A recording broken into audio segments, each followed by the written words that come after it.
Hello नमस्कार, मैं doctor Surendra खंसली ज्योतिष आचार्य ज्योतिष की इस नई श्रृंखला में आप सभी लोगों का स्वागत करता हूं। दोस्तों, आज बात करने जा रहे हैं हम एक अद्भुत राशि का। तुला राशि है। तुला राशि लिब्रा साइन मानी जाती है। लिब्रा साइन का मतलब है एक तोल की तरह जो बैलेंस्ड करके अपने जिंदगी को चलाना चाहते हैं। और इसलिए भी कि क्योंकि इनके जो नक्षत्र हैं वो चित्रा, स्वाति और विशाखा है। चित्रा, स्वाति और विशाखा नक्षत्र इनके होने के नाते इनके जीवन में जो बहुत अधिक प्रभाव रहता है वो है राहु का, बृहस्पति का, शुक्र का और मंगल का। इस तरह से ये चार ग्रहों के प्रभाव से ये जीवन पर्यंत जो इनकी दशा और अंतर्दशा होती है, इनके साथ में ये अच्छा खासा प्रभाव भी दिखाते हैं। इसमें वो उच्चता की स्थिति भी प्राप्त करते हैं और कई समय इनके साथ में वो हलचल भी होती है जो कि इनके प्रभाव से, मंगल के प्रभाव से, राहु के प्रभाव से, बृहस्पति के प्रभाव से होती है, शुक्र के प्रभाव से होती है, क्योंकि शुक्र इनका जो राशि के लॉर्ड हैं। तुला राशि में इस समय वर्तमान स्थिति में ठीक जो है छठे स्थान में, छठा स्थान ऋण, रोग और शत्रु का होता है। इसी स्थान में पंचग्रही योग बना हुआ है। पंचग्रही योग का मतलब है किसी भी हाउस में जहां पर 5 ग्रह एक साथ आ जाना है उसे कहते हैं हम पंचग्रही योग। ठीक जो छठा स्थान है कुंडली का, जो 6th हाउस है, वहां पर पंचग्रही योग का मतलब है कि राहु का भी वहीं पर आना, सैटर्न का ठीक 29 मार्च 2025 से सैटर्न का भी वहीं पर आना, उसके साथ साथ में बुध का भी वहां पर होना, सन का वहां पर होना और वीनस का होना। कुल मिला के जो Rahu, Saturn, Mercury, Sun and Venus, ये 5 के 5 जो प्लेनेट हैं एक ही सामने ट्रांजिट करने वाले हैं, कर लिए हैं। अब मैं ये बताऊंगा कि जो छठा हाउस की हिसाब से छठे हाउस को यदि हम देखते हैं तो छठा हाउस हमारे लिए बहुत सारी चीजों को करने के लिए एक प्रयासरत हाउस है। इस हाउस से हम अपने अपने को फिट भी रखते हैं। इस हाउस से हम कई तरह की प्रतिस्पर्धाओं में भी सफल होते हैं। इस हाउस से हमारा कंपटीशन का लेवल है वो बहुत अच्छा हो जाता है। साथ साथ में इस हाउस से हमें एक जीने की नई कला भी आती है। इसके साथ साथ में यह हाउस बीमारी का भी है, रोग का भी है, ऋण का भी है और शत्रुओं का भी है। यदि इस हाउस में पॉजिटिविटी होती है तो उच्चता की स्थिति आती है, और नेगेटिविटी होती है तो इस हाउस से आदमी का स्वास्थ्य पर प्रभाव पड़ता है। स्वास्थ्य के साथ साथ में जीवन में जो और चीजें होती हैं उनमें भी काफी कुछ निम्न प्रभाव इसमें से भी होते हैं। अब हम ये बताना चाहते हैं, सबसे पहले हम जुपिटर का गोचर जो कि आपके ठीक इस समय 8th हाउस में चल रहा है उसका विश्लेषण कर लेते हैं। जुपिटर आपकी तुला राशि से ठीक 8वें भाव में जुपिटर का गोचर इस समय चल रहा है। 8वें भाव का मतलब है एक हमारा वो हाउस जो कि हमारी कई चीजों को आगे बढ़ा भी देता है, नेगेटिव में भी और पॉजिटिव में भी। ये एक रहस्यमयी हाउस होता है।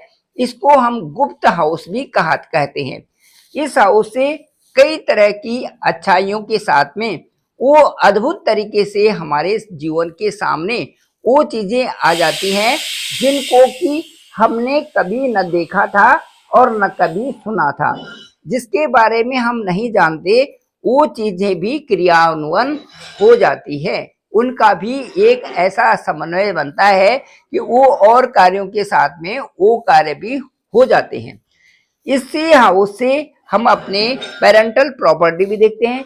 इसी हाउस से हम कई तरह की ऐसी सेल परचेज वाली जो हमारे साथ में लैंड है या जो हमारे प्रॉपर्टी है उसको भी देखते हैं, जो कि कई दिनों से, कई सालों से जो पेंडिंग पड़ी हुई थी।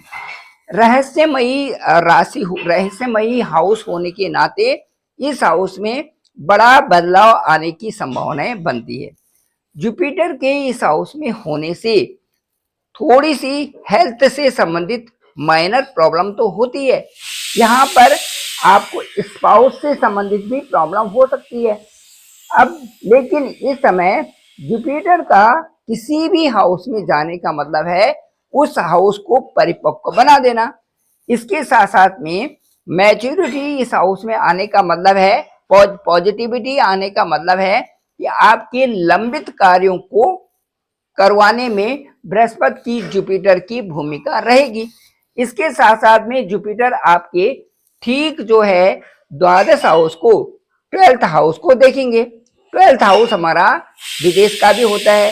12th हाउस से हमें एक ऐसे एक्सपेंसेस भी, ऐसे खर्चे भी होते हैं जो कि खर्चे एक इस मामले में जो कि हमें स्पष्ट दिखाई देते हैं, वो खर्चे हमें 12th हाउस से दिखने को मिलते हैं। इसके साथ साथ में 12th हाउस में आत्मिक उन्नति होती है। 12th हाउस जो हमारा एक फॉरेन विजिट का भी होता है, और इसके साथ साथ में वहां पर कुछ ऐसे खर्चे जो कि आप अपने परिवार के ऊपर करते हैं, अपने ऊपर करते हैं, और जो स्पष्ट रूप से बहुत ही आपको मन को अच्छे लगने वाले होते हैं। ये जुपिटर का प्रभाव 12th हाउस में देखा जा सकता है स्पष्ट रूप से। तो कुल मिलाकर के यदि इस समय हम जुपिटर की ही कल्पना करते हैं तो जो जुपिटर हैं, जो बृहस्पति हैं, आपके लिए खूबसूरत गोचर और साथ साथ में एक खूबसूरत जो है अपॉर्चुनिटी यहाँ पर दे रही है। इसके बाद हम अब पंचग्रही योग का और उनको अलग अलग करके उनका विश्लेषण करने जा रहे हैं। आपको ये चैनल अच्छा लगा होगा, आप जरूर सब्सक्राइब करें, सभी लोगों तक भेजें, तब सबको इसकी जानकारी हो सकती है। चलिए अब देखते हैं राहु का गोचर जो 6th हाउस से है, और राहु सीधे आपके 12th हाउस में देख रहे हैं। राहु कभी भी 12th हाउस में अच्छे नहीं होते, और 12th हाउस पर राहु की नजर भी अच्छी नहीं होती। अच्छे प्रभाव न होने के कारण इसमें कुछ समस्याएं आती हैं जब राहु आपके 12th हाउस को देखते हैं। जो कार्य हो रहे हैं उनमें कुछ न कुछ विघ्न बाधाएं आती हैं, समाज में भी विघ्न बाधा आती हैं। जहां पर आप हैं वहां पर भी कुछ न कुछ जो है विघ्न बाधाएं आकस्मिक रूप से आते हैं, जिसमें कि आपका इंडल्ज होना नहीं है, तब भी आप वहां पर जो है उनके साथ में या वहां पर कुछ चीजें ऐसी आती हैं जो कि आप कहते हैं, और उनका प्रभाव अच्छा या बुरा दोनों तरह के प्रभाव वहां पर देखे जाते हैं। राहु का 12th हाउस को देखना, इसके साथ साथ में मैं ये बता रहा हूं कि राहु अर्ली एज के लिए तो यहाँ पर डिफिकल्टीज लाते हैं। शुरुआती दौर में थोड़ा डिफिकल्टीज होता है, लेकिन उसके बाद अच्छे परिणाम आते हैं। यहाँ पर राहु की दृष्टि या राहु यदि 12th हाउस में रहते हैं तो धन खर्चा ज्यादा होता है, और वो खर्चा इस तरह से होता है कि वो कुछ उन कारणों में होता है जो कि आवश्यक नहीं है। तो अनावश्यक खर्चा यहाँ पर राहु करवाते हैं। इसके साथ साथ में शत्रुओं से परेशानी होती है। यदि राहु आपके 12th हाउस में देख रहे हैं तो अननेसेसरली वो शत्रु बनते हैं जिनसे आपका कोई लेना देना नहीं, उनसे थोड़ा परेशानी यहाँ पर बनती है। ठीक आपके 12th हाउस में यदि राहु की पोजीशन है, यदि राहु आपके 12th हाउस को एस्पेक्ट करते हैं। इसके बाद आपको सैटर्न भी आपके 12th हाउस को देख रहे हैं पंचग्रही योग के कारण। सैटर्न का 12th हाउस को देखना आपके आत्मविश्वास को स्ट्रांग बनाता है, आप एक अच्छे विल पावर में होते हैं। दूसरा, सैटर्न वहां से आपको स्ट्रांग मजबूत बनाता है, और धर्म कर्म की तरफ आपका ध्यान होता है, और धर्म कर्म के कार्यों में आप खर्चा करते हैं। ये है सैटर्न का आपके 12th हाउस को एस्पेक्ट करना।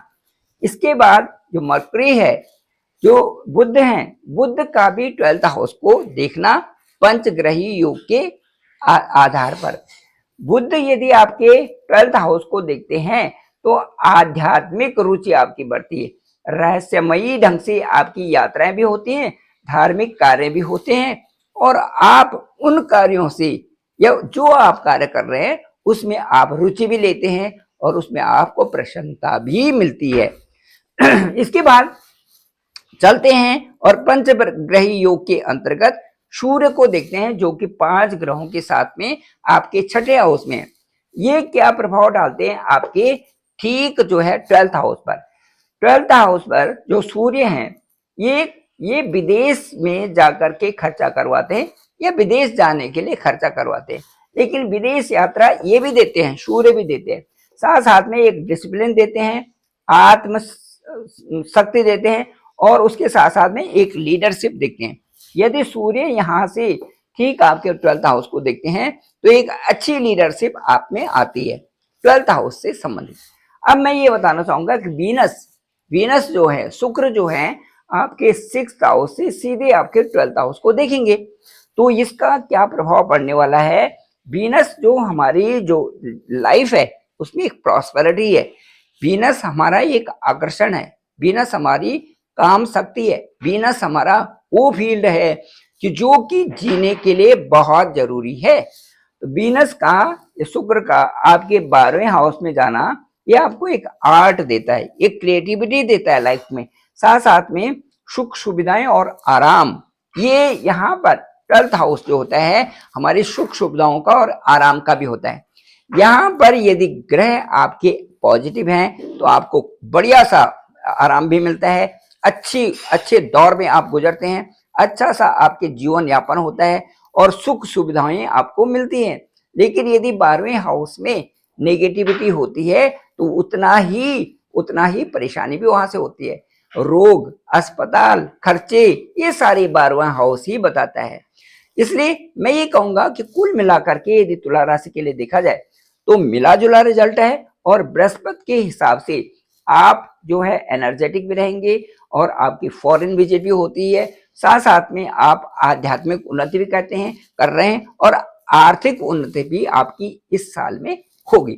Thank you very much. मैं डॉक्टर सुरेंद्र खंसली, ज्योतिष आचार्य। डिस्क्रिप्शन में मेरा नंबर है 9868280191। आप डायरेक्ट मुझे कॉल कर सकते हैं, मैं आपका कॉल पिक करूंगा, आपके साथ बात करेंगे, जो मेरा अनुभव हो मैं आपको जरूर शेयर करूंगा। मुझे लगता है कि आपका लग्नेश क्या है, आपके पंचग्रही योग कहाँ पर बना हुआ है, आपके बृहस्पति कहाँ पर है, जुपिटर का क्या एस्पेक्ट है, कहाँ पर देख रहे हैं और उसका आपकी दशाओं के साथ में मिला जुला प्रभाव क्या पड़ रहा है, आपको उच्चता की श्रेणी में जाकर के कौन सा आधार यहाँ पर आपकी कुंडली बना रही है।